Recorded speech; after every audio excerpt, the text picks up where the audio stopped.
9-year-old Elise Willow had always had a fascination with the past.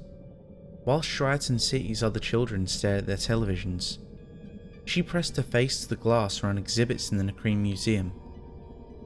Of course, this required convincing Rusty, her parent Stoutland, to accompany her to the neighbouring town, which was not an easy task, but it was worth it. While the other children ran and roughhoused, she inspected the debris in the dream yard, painstakingly sketching particularly interesting places. She thought that the washed out old hunks of concrete looked lonely somehow, and so she felt a sense of duty to keep them company and unravel their secrets. However, hundreds of people had already explored every nook and cranny of the dream yard. She often saw trainers battling there, their Pokemon darting through the myriad holes in the ruins. She had higher ambitions. This stemmed from her frequent visits to the museum. The museum's curator had picked up on the pattern of an unaccompanied little girl to show up like clockwork every day at precisely 4 p.m. When she asked the child where her parents were, she discovered a passion for archaeology, and the two quickly became friends. Elise rather liked Lenora. Not only was she apparently an infinite fountain of knowledge about everything Elise had ever wanted to know, she was a gym leader. It was from Lenora that Elisa learned of the abyssal ruins, buried beneath the sparkling waters of Undella Bay. They were built by a mysterious ancient civilization. Nobody knew why. They were incredibly difficult to investigate, as powerful torrents of water would sweep through the ruins just as something new would be found. Many esteemed archaeologists suspected that some sort of booby trap caused this. A strange, never-before-seen script covered the walls, and it was just starting to be deciphered. It was an anomalous place, rife with mystery. A perfect place to captivate Elise's dreams. From the first day she heard about it, Elise read obsessively about the ruins, often foregoing basic comforts such as food or sleep. Her grades in school began to falter, as she preferred to read research papers rather than complete her homework. Her normally sharp mind became muddled from fatigue. Despite the writers of the papers having vocabularies many times the size of Elise's, she became something of an expert on the abyssal ruins, even memorizing the script found on the walls. Anticipation for her 10th birthday seized her like it never had before, because when she was 10, she could get a Pokemon. When she had a Pokemon, she would be free to travel. When that day rolled around, a skinny, serious-faced girl walked into Professor Juniper's lab. Elise had dressed her very best for the occasion, but made no effort to hide the dark circles under her eyes.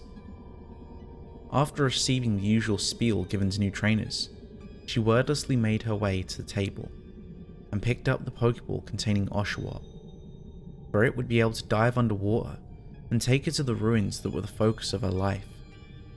She called it Argus, for no reason in particular. It would be a fateful partnership. It was 2 years later when Elise finally set foot on the fine sands of Undella Town. Many factors had conspired against her ever reaching it, as if trying to warn her away from her goal in any way possible. Marvelous Bridge had been shut down for repairs. The sandstorm of the century prevented the timely crossing of Route 4, forcing Elise to stay in Castelia City for many weeks. Twist Mountain had experienced a problematic landslide, and the rubble had to be moved away from the path before Elise could even enter the cave. And of course, she was distracted for some time by the relic castle, with its golden sands flowing across stone, and the mysterious Dragon Spiral Tower stretching off into the sky. Argus, now a Samurott, bent down to allow his train to climb on his back. The warm waters of Undella Bay welcomed him as he slid into the water, Elise riding. She craned her neck, searching for the dark spots in the water, signaling an area in which the seafloor dropped suddenly, where the entrances to the abyssal ruins could be found. Elise murmured into Argus's ear and pointed in the distance. The Pokemon sped in the direction specified. As Elise lowered her scuba mask, taking a deep breath, Argus submerged them. The light filtering through the water became dimmer and dimmer as Argus fought the upward current. A pyramidal structure loomed ahead of the pair, intricate runes carved into the sides. Elise could not read them, as they were far away, and they had faded with time and endless pounding of the waves. Argus was beginning to feel agitated, as he knew, just knew, that something about this place was horribly wrong. Something directly against the natural order he'd known all his life. He sensed a presence, one that he felt had no right to exist. The other Pokemon in the area must have felt it too, as not a single fin or tail could be seen. But Argus pressed on, where it would make his trainer, his friend, happy. A rectangular hole near the base of the pyramid yawned open, like a dark, gaping maw ready to swallow trespassers. Elise headed straight for it. She lingered in the water and darkness for a moment, to allow her eyes to adapt.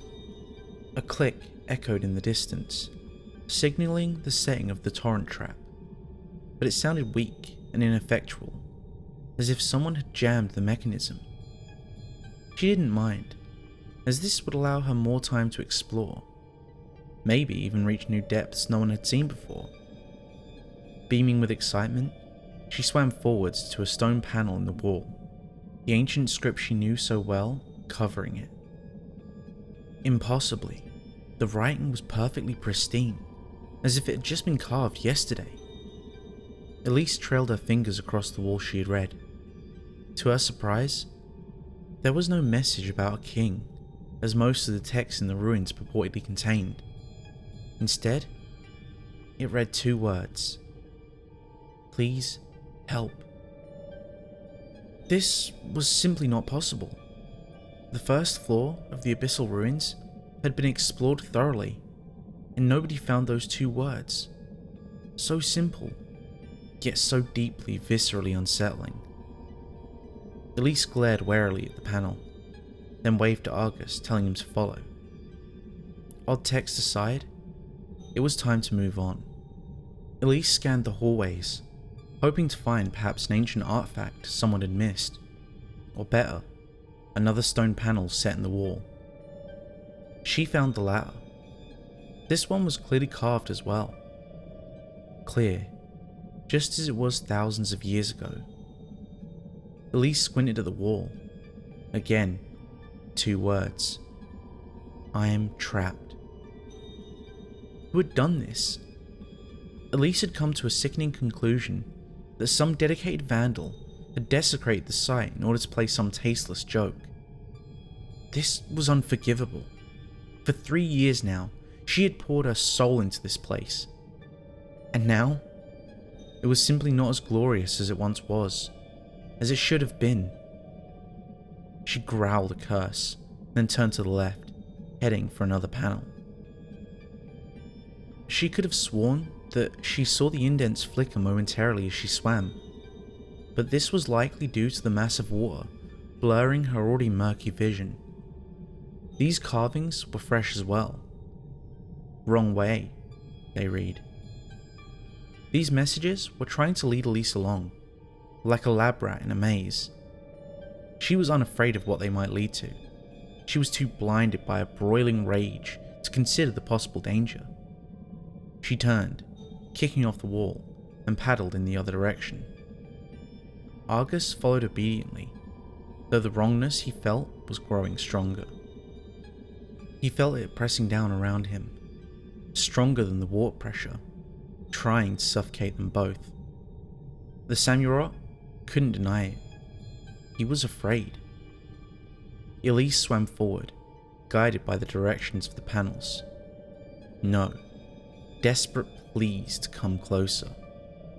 It was almost as if someone or something was using them to bring her to their or its lair. Finally, she hit a dead end. A small mist of bubbles sprayed through the tiniest of cracks in the left side of the wall. More script was engraved in it. It was an entirely new message, unlike any that she'd seen up to this point. "I'm lonely." Just as Elise finished reading, a low-pitched, ominous rumble roared from directly in front of her.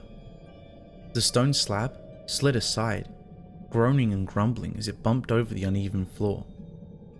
She paid no notice to Argus's whimper as the samurai sensed the uncomfortable presence more strongly.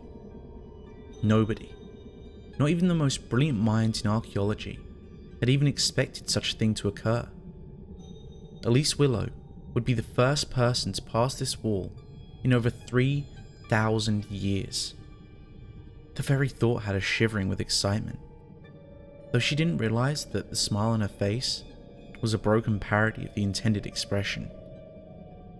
Argus huddled close to his trainer as they rose to the second floor of the pyramid. The light levels were lower than the floor below, and the wall had something of like a mirage-like quality due to the water refracting what little light remained. Elise threw an arm around her nervous Pokemon, though she wasn't devoting her full attention to Argus. She had spotted another panel in the wall, with the symbols of the ruined script on it. A message for her, and her alone. She was thoroughly convinced of this, that the whole experience was hers and hers alone, and that no one else could have it. No one could take it from her. She eagerly translated this new phrase. I want a... Puzzled by the abrupt ending of the text, Elise cast her gaze about, hoping to perhaps find the end of the sentence on another tablet. There was a junction up ahead, where it had the options of turning left or right. She faltered momentarily at the point where the decision had to be made, though she felt an impulse to turn right. The sensation was similar to what is usually called a gut feeling, though stronger, as well as not being entirely internal, though she did find this slightly eerie. Turn right she did, spurred on by her curiosity. And as she had hoped, the end of the sentence was carved here, though the runes were not as definitive as they had been before, as if written by an uncertain hand. It was a single word. Friend. Elise pressed her hand to the stone, wishing comfort to the writer of the message. It couldn't possibly be a vandal at this point. Even the full-fledged archaeologists hadn't been able to get this far. She had to deduce what was going on, and who was calling for help, unable to escape from a ruin on the sea floor. In that moment, nothing mattered more. She drifted along the path, marked by the now familiar wall panels, sparing little more than a glance to each as she passed. The bluish light rippling through the labyrinth gave the place a dreamlike, hallucinatory quality, which would be enough to set many people on edge. Elise, however, was not one of these people, because she was no longer in full control of her wishes and fears. After several minutes, she had reached another dead end. Before she could even begin to decipher the text on this wall, the slab began to grind aside, quickly and jerkily, as if someone was hastily pushing it open. Though upset about being unable to read the text, this was outweighed by her desire, no, her need to press on. A rectangular gap in the ceiling seemed to welcome her, and she swam upwards to meet it. They were getting closer, being inexorably drawn towards the presence. Not physically, no. But Argus had never seen Elise quite like this. Her expression was predatory, and while she did devote nearly all of her waking hours to the study of these Arceus-forsaken abyssal ruins, her obsession had never grown to this level, to the point where nothing else mattered in the slightest, not even him. Argus whined and prodded her gently with his horn, but her only response was a hiss of displeasure. The samurai understood what this meant, that his trainer had changed. She had trusted his instincts in the past. Something was very, very wrong, and Argus had the impression that they might not be leaving. It is in fact possible for a human to experience negative physical symptoms of joy. Not the joy of a child receiving a new toy, or the joy of a scientist who has discovered something new, but the joy of a madman who has achieved the dangerous, impossible dream that has taken hold of his life for years.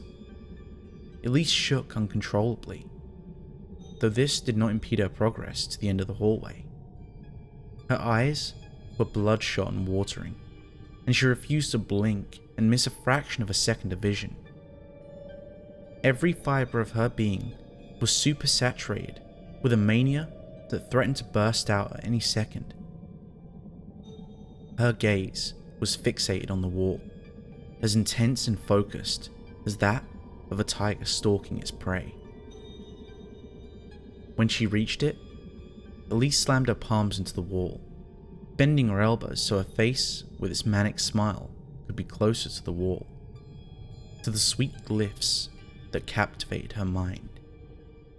Her heart rate increased, and her breathing was quick and laboured. Argus watched in horror as the gauge indicating her oxygen supply steadily began to drop at a faster rate than before. This message was longer than most of the others. This development was so exciting, at least for Elise, who licked her lips as if about to dig into a large meal. "Please, come keep me company."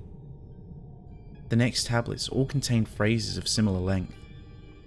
"We'll be best friends. I just know it. Come on, I want to play. We can be inseparable. Forever and ever and ever. Until finally, one more step."